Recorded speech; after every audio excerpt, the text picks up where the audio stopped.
Madam President, I come here and join my fellow colleague from West Virginia and from North Dakota to offer my strong support of the resolution offered by Senator Cramer of North Dakota. Senator Manchin's covered a lot of this, but I think I want to recover it because I think it's very important. The Federal Highway Administration issued the final rule that we are challenging today without the necessary legal authority from Congress. The rule will force our state departments of transportation and metropolitan planning organizations to develop and set their own declining greenhouse gas emission targets. State DOTs and MPOs are also going to be required to meet their own targets. If they fail to meet their targets or make significant progress towards them, they are required to develop new plans to ensure that they do meet their targets. So Senator Manchin described how difficult a sparsely populated and basically rural area such as West Virginia is going to be very difficult to make measurable difference in our greenhouse emissions from our transportation sector because we are in, we're in pretty good shape as it is right now. The expected outcome of this requirement is that it will force state DOTs and MPOs to use their highway funding for ineffective emissions reduction projects rather than on projects that will improve the safety and efficiency of roads and bridges.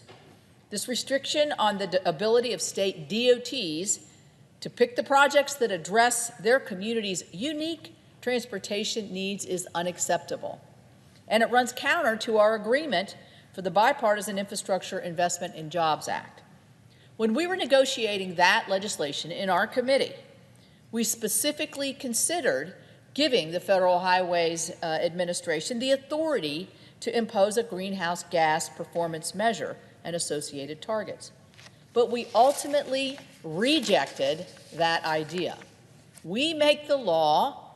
We rejected putting this into our established law for very good reasons. My colleagues and I have also warned FHWA multiple times that it really lacks the authority for this rule.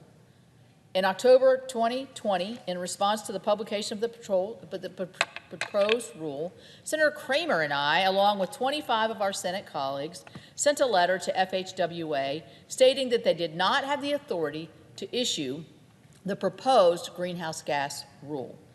We further reminded FHWA Administrator Batt of that lack of authority at an oversight hearing just last June.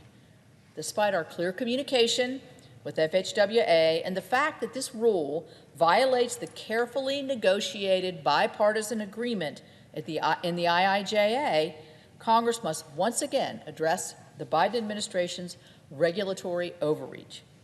I would also note that it's not just Congress that has challenged the FHWA's authority to issue a greenhouse gas rule. In two separate legal actions, one in Texas and the other in Kentucky, a total of 22 states with support from adversely impacted industries successfully challenged this greenhouse gas rule.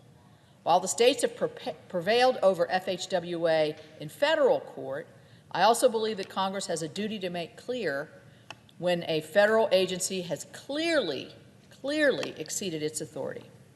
Therefore, to ensure that there is no ambiguity whatsoever regarding FHWA's authority, I urge my colleagues to support Senator Cramer's resolution, and I thank you, and I yield the floor to